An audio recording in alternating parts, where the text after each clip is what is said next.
Your last name may be older than your country.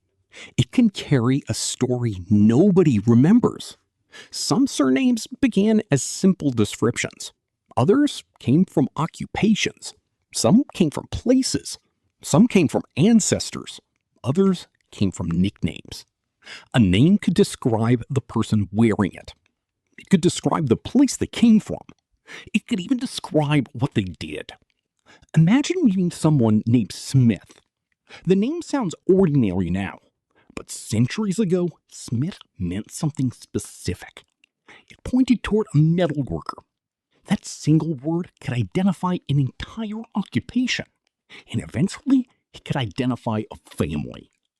The same happened across many cultures. Names became tiny labels for identity. Then those labels became parroted. That changed everything. Early humans did not need modern surnames. Small communities already knew who everyone was. A given name was often a note. If two people shared it, context solved the problem. But populations grew. Villages became towns. Towns became cities. Suddenly, one name was not enough.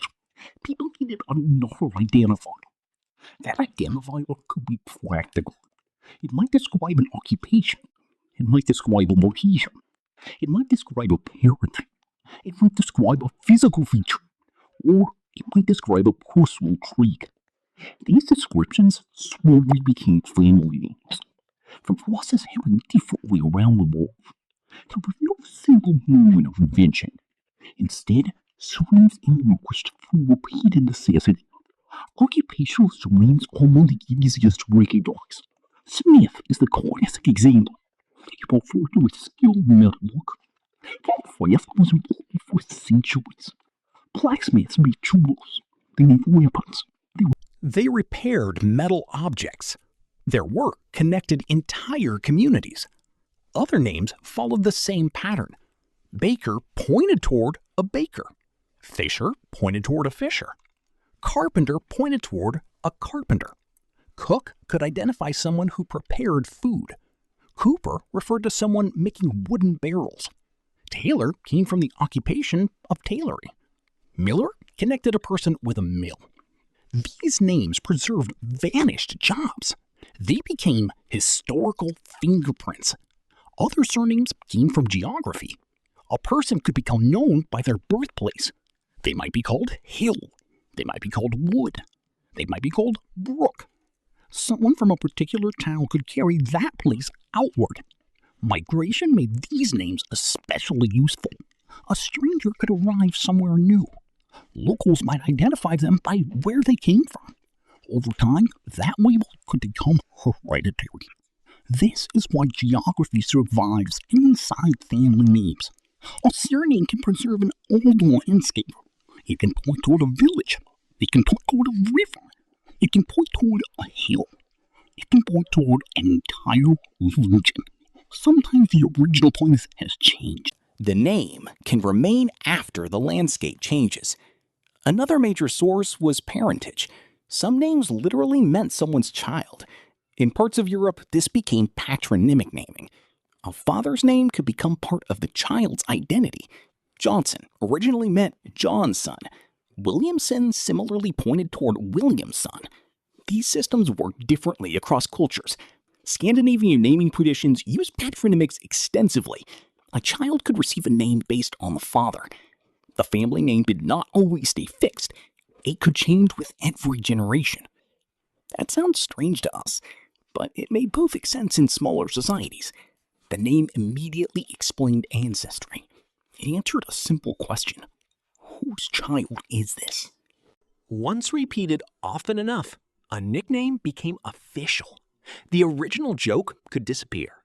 The name could remain. This creates a strange problem for historians.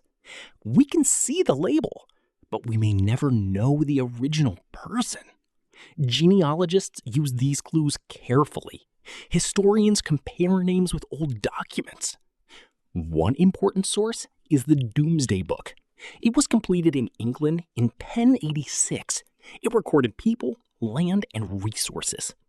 But modern hereditary surnames were not yet universal.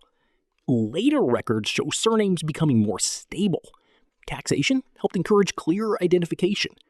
Governments needed to distinguish people. Church records added another layer. Births and marriages became documented. Burials created additional records. Suddenly, names could be followed across generations. Researchers could trace families through time. Genetic genealogy added a newer tool. DNA can reveal connections between populations, but DNA does not automatically explain a surname. Names and genes follow different histories. That distinction matters. Surnames were never only about family. They were also about administration. Governments needed people to get identifiable. Taxes required records. Property required records. Military service required records. Courts required records. Churches kept records too. A stable surname made bureaucracy easier. It turned a person into a traceable record. That sounds harmless, but identification can create power. The same name that connects generations